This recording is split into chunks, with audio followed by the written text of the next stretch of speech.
I put that on there and I had to take it right back off. All right. Yeah, well, Confidence in yourself. I guess you probably knew that, right? Huh?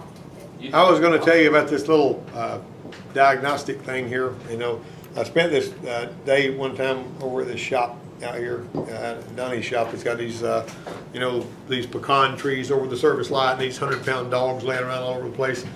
And he's got a refurbished refrigerated Coca-Cola soda box in from the 1960s in there, and that's where he keeps his cold drinks and everything. It's a cool little shop over there. And but we've known each other for a long time. Well, he had this here Nissan in there, and there was also a 50 model Hudson. I'll show you some pictures when we're through here of what we had going on there. And that thing was it's 60 years old. Looked like a beautiful car, you know. The brake master cylinder was under the driver's feet below the floor pan, and it had some really complex linkage that if your hydraulics failed, you'd still have mechanical brakes. The way they fixed it up, I can show you a picture of that too. So you could see through an inspection port in the bell housing, you could see a wet clutch bolted to the flywheel and an external grease fitting for the throwout bearing apparently. You look at this peculiar geometry of this old steering system, a really small diameter drive shaft leading to a Rockwell style differential. You know what a Rockwell style differential is, right? What's a differential that you usually see? When you're going into a differential to look at the gears, ordinarily you take the cover off and you see the gears, right? All right, you know how you take the axles out of one of those, right? You gotta pull the pin out of the middle, push it in, get the Z-clips off. Well, the other kind of differential is the one that's got the pumpkin that goes in from the front. If you look at the back of the differential, the cover is welded on there, you can't get it off. But there's bolts around the pumpkin, so you gotta pull the axles out of that one by unbolting some flanges through the wheels. And you pull it just after you unbolt these flanges, it's got the bearings in there, you pull the axle out, and then you can take the drive shaft out, and you pull all of these nuts off around here, and then you pull your pumpkin out. You got your ring gear and your pinion all in a chunk. You can actually set everything up that way. You're basically the pinion's going through there. And anyway, that's the way this one here was done. That's the way they used to do stuff a long time ago. That's what that, you remember that story I told you about my 74 F100 pickup truck that was getting lousy gas mileage, and I put the pumpkin out of a Ranchero in there, and I went from 332 gears to 275 gears and doubled my gas mileage. Right. But it had a pumpkin. Basically, all I had to do is take the pumpkin out, drop the other pumpkin in, stick the axles back in, ta-da! You had to know if it was 28 or 29 splines, I think. And it so happened we found one with the right number of splines. For $25 I did that. Well, I was thinking, while there was no problem a factory trained technician could figure out, and it couldn't figure out in short order on a 60-year-old car, and that was back in those days. But this is a different world. So the Nissan hard body that was in the other stall was a 3-liter OBD2 with a buck jerk condition that drove the owner to replace every ignition part but the distributor. He put every doggone thing in and he could, and it was still bucking and jerking and cutting up, and it ran well till it warmed up. And so, you know, Donnie been fooling with it for a while. And the difference in the way that Donnie thinks and the way I think is another thing. Some people gather information slowly.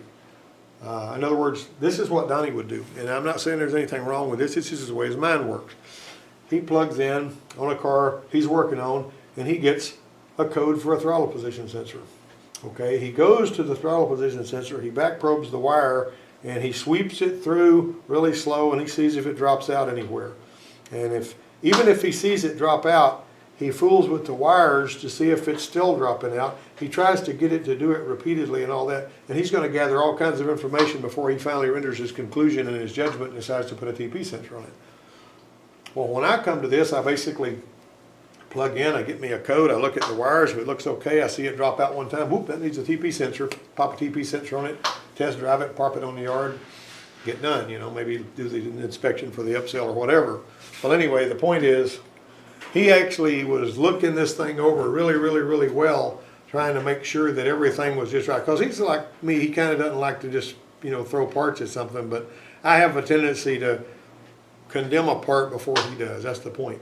Well, we looked at the spark plugs, and the owner had painted the threads with NEC's compound when he installed them. One plug looked different from the rest of them because it had a brown stain on its ceramic like the ones you were talking about. You know what I'm saying? That brown stain on the ceramic. There was a time when I had seen that brown stain, and I'm talking about, I don't even know if I have one right here, this brown stain that you see around here. And basically some of your spark plug manufacturers will tell you what caused that. You can Google it, you know, they'll tell you what causes that. But there had been a time when I've actually seen them backfire out the intake and all that kind of thing. And when I found that stuff on the ceramic, I would replace them for it, and it seemed to make a difference. This one here has got a little bit of that, but mostly what you're seeing on that's rusty stuff. Anyway, the simple fact was, measuring the center electrode resistance produced readings from 4,000 to 6,000 ohms on each spark plug. Remember, like you and me did the other day, we measured the center electrode and we got about 6,000 ohms. And you know, that was the guy that Champion that was giving me hard. You know, less than 8,000 ohms is a spec, you know, but the center electrode measurement is not really an exhaustive test. There's a lot of tests you can do whenever you're doing troubleshooting work where it would, like for instance on the alternator that we were checking the other day that was killing the battery. I was telling you, if you take the diode test on the little meter and you hook it up to the big post in the frame and it reads that way and it reads the other way, that condemned that alternator. There's some tests that when it fails the test you're done, but just because it passed the test doesn't mean it exonerates the alternator. You can have a good alternator, you can have a bad alternator even though it passed that test with the meter. See what I'm saying? There's a bunch of different things that can go wrong with an alternator. All right, so we looked at this little trace. It looked like when we got our scope and we were looking for the coming out of the distributor, you know, the little reference signal. We got this thing, you know what the little audio file looks like? You know, whenever people are talking, that way, you know, like you got Audacity or something. This thing right here should pretty much be even all the way across. And this one right here, it was like it was rubber banding or something, it'd get like that. Well, anyways, it turned out he went ahead and put a distributor on it and took care of that one. But there was this guy, other guy that was fighting with a 3-valve 5.4 that had a low power concern, and working with the hotline, he'd ruled out about everything else looking for the problem. So at the end of the diagnostic process, the ignition timing seemed to default to 0 during maneuvers that produced a low power complaint. And the prognosis was that it needed a new engine. Isn't that crazy? And their idea was that the knock sensor was picking up noises that the PCM was interpreting as spark knock, it was retarding the timing. And because there's known concerns of crankshaft thrust bearing wear causing that sort of thing, that diagnosis wasn't too outlandish. But who would have expected to be told they needed an 8,000 engine for a low power concern? Okay, so that kind of reminded me of a 2007 Escape hybrid I saw in Massachusetts when I was up there with those other mechanics that were in that hybrid school. It was a vehicle Ford's field service engineers had given up on, and they recommended the internal combustion engine be replaced. It was a hybrid. It wouldn't start, even though it had 145 pounds of compression per cylinder. Spark and fuel seemed to be in time, and they troubleshot it, and what they figured out, the guys that were working on it, they got a scope, and they got put a transducer in there so they could see when the compression was coming up. And then they wanted to see when the spark was happening. And it turned out that the way that the thing looked, as I remember, whenever the spark, the compression stroke on that transducer was there, the spark was happening here. And the other Escape we had up there, they tested it the same way, and it would start, and the spark was happening here. So the spark was happening too late. Okay, now, on a lot of these vehicles nowadays, instead of having timing marks, you've got to line things up with pins and stuff, and then you got to put your timing chains on. And they found out that there's a little pin that goes in there, and then whenever you tighten up the balancer, it's supposed to be right one way or another. That's what they figured out was going on with that. Since the spark was happening after the peak, that's what their problem was. But they didn't have time to fix it because we were just there for a couple of days in the shop. The timing chain or gear can be out. The timing chain gear can be out of place on the crankshaft, and that puts the crank signature trigger in the wrong place. All right. Well, now let's move on to an Expedition. 2003 Expedition, 99,000 miles, and a stumble that ranged from a mild hesitation to a backfire and a stall. It had to idle for a couple of minutes before the symptom would occur. And on snap accelerations, within 2 minutes of the stumble would be a lot less severe. So the diagnostic code was a P0320 that led an earlier technician to a technical service bulletin, and he replaced the wire harness and some other stuff and all that kind of thing, but none of that did any good. And he didn't, replacing the PCM didn't do any good. You know what he found out was the cause of that at the end of the day? After we checked to see if it had alcohol, gas in it, and all that kind of stuff. It had one bad coil unplug coil.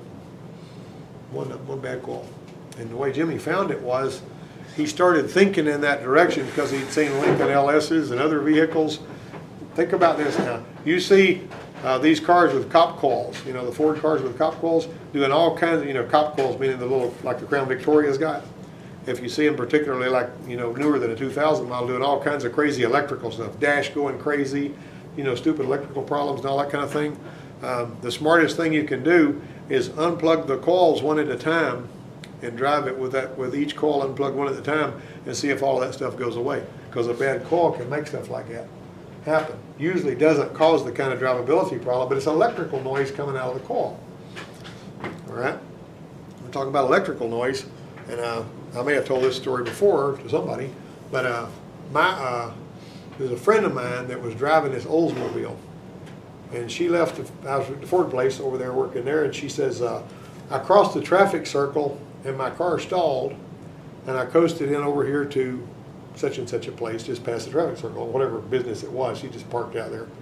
And so she called me and I said, well, let me come see what I can see about it. It was a little 86 Oldsmobile with a 4-cylinder in it and throttle body injection. Throttle body injection, you see a little ejector in there? All right, so what I did was I got I went out there and I said, start it up. So she started it up and it immediately went dead. And I had the breather off so I could see the injector. And after it went dead, the injector kept going. It was still spraying after it went dead. Okay, and I know this isn't a engine performance class or anything like that, but where does the signal come from that tells the injector to squirt? The engine's already stalled, but the injector is still squirting. I mean, I'm not talking about just going shh, I'm talking about is actually firing really fast. It comes from the crank sensor. That's where it comes from. PCM reads the crank sensor and then tells it to squirt the fuel. But it was still squirting the fuel after the engine quit running. I'm standing here with no scan tool. I didn't have one that I carried with me in those days, but I figured out what was wrong with it. Fixed it on the spot. Anybody want to hazard a guess? Change the crank sensor. Huh?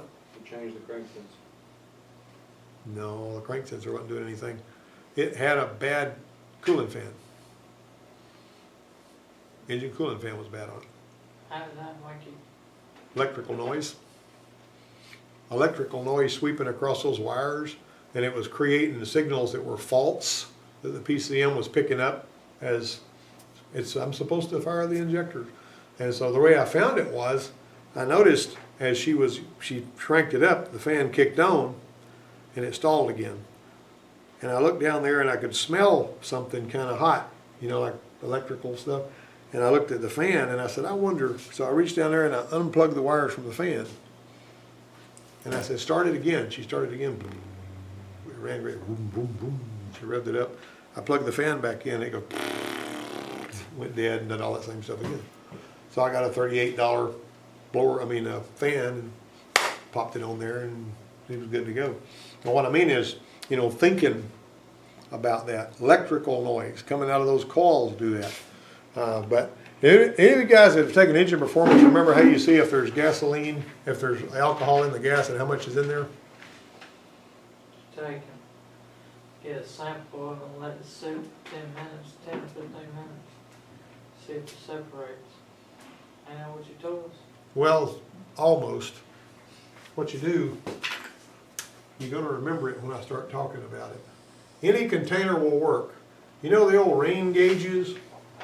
That's just got I'm talking about straight up. It can't be a Coke bottle or shaped any other kind of way. It needs to be straight.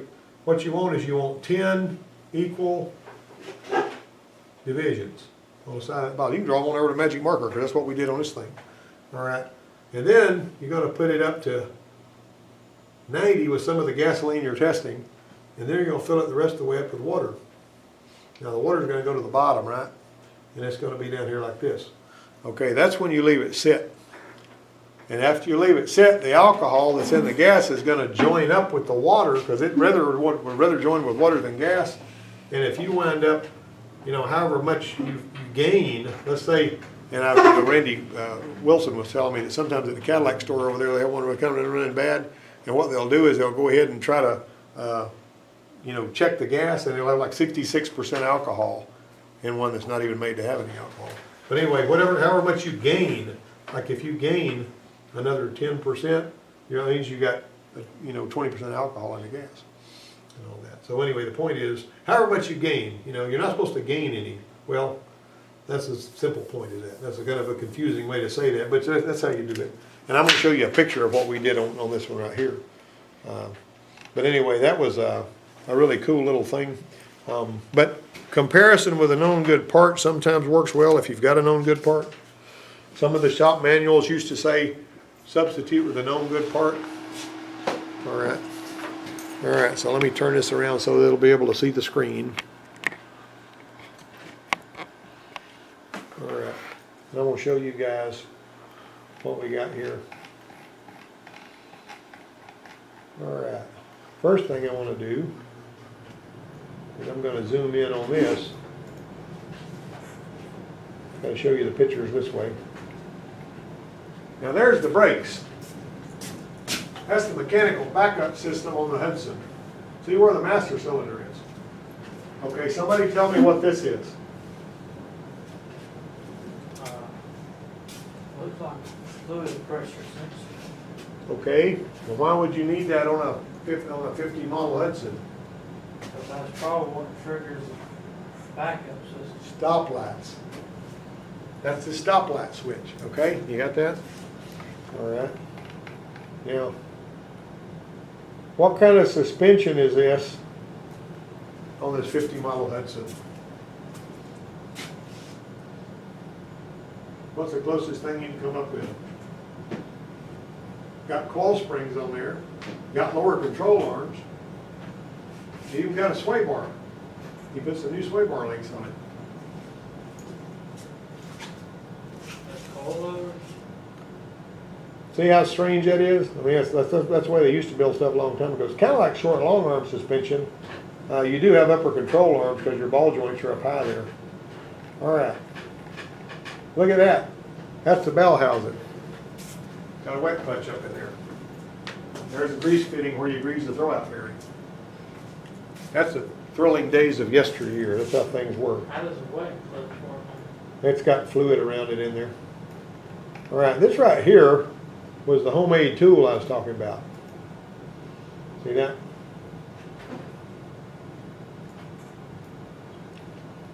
See, we gained about 5%. We did that. We basically got a bottle. We got a tape measure, and we put it all, you know, we put these marks on there, and we filled this up, you know, with that much water, and we gained about that much. And so basically, this one had technically a little less than 10% alcohol in it, which is to be expected. That's really pretty good. All right. And there's the spark plugs with the anti-seize compound on them and all that kind of thing. And all right. Now this right here, we were kind of confused to start with, looking at these fuel trims and everything on that Expedition that was stumbling. But anyway, that's basically wound up being that coil by the time we got over with and everything. But he actually told me about that one after I left that day because I couldn't stay long enough to where he got through and all. So anyway, I wasn't able to basically finish that one up. And that's the Expedition. Yeah, that was the title article for that particular one right here. All right. And so there you go right there. That's about it on that. I'm on there's another one I'm going to go over next time around. But right here, I want to show you a couple of pictures here because I like showing pictures. When I went to the Up Your Voltage school, anybody recognize this?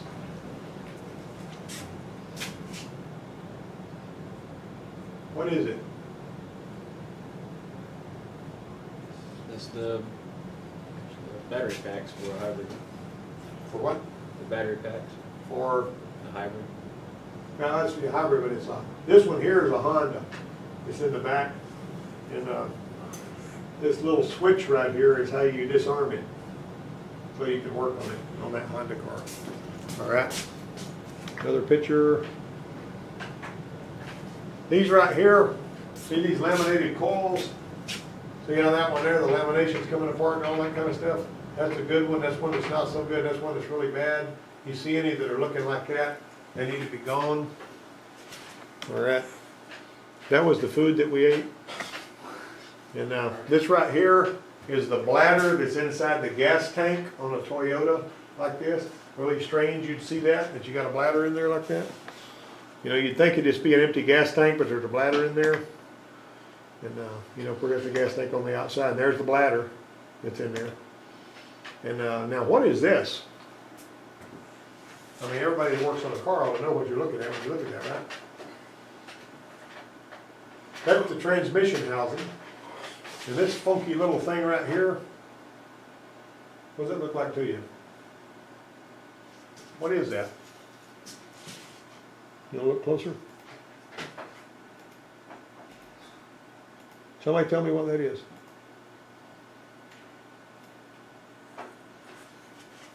What is it?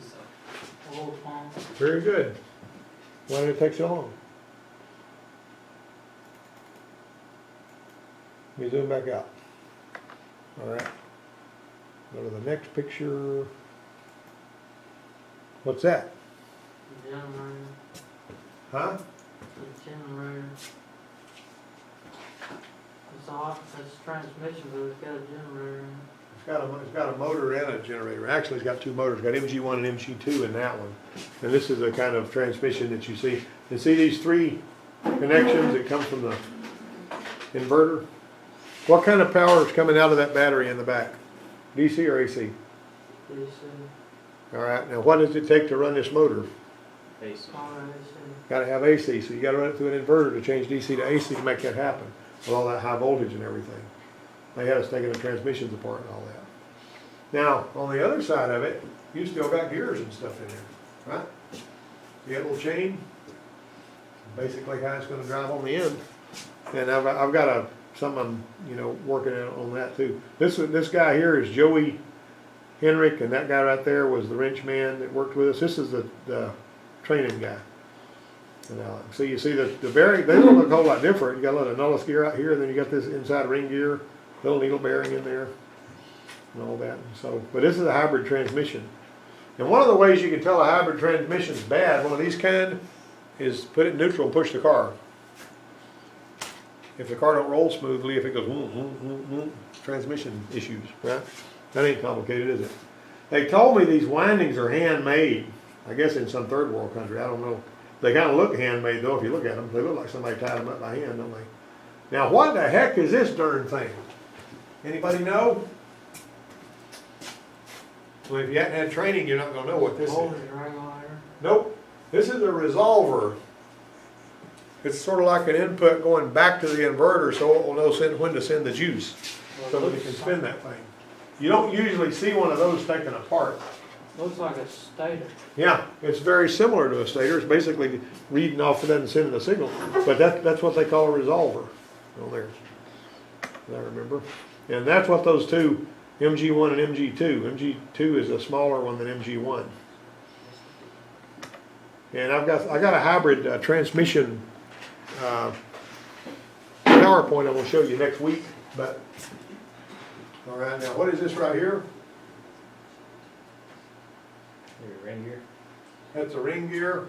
What's these little gears in here? Can anybody say differential? Got a differential on that. And the purpose of a differential is what? Be different.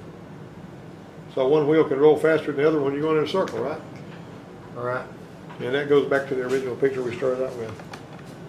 I could go on for a while on them because I took a lot of pictures up there. And this is a video clip. I'm not going to spend a lot of time on all the video clips, but I may as well play one for you. I don't even know what this video clip is. We'll see. There is him talking. That's Craig. There's not much more we can do because we're limited now with any parts. So I don't see any value to have you continue on this a lot. We might do something tomorrow. I'm not sure. And I'm also going to give Jamie a call if I can find him and see if he can add anything because he just had this whole thing apart. He's a super. very easy, it's very, very soft. Well, what are those two Sticks. boxes there? Which one's, what's what?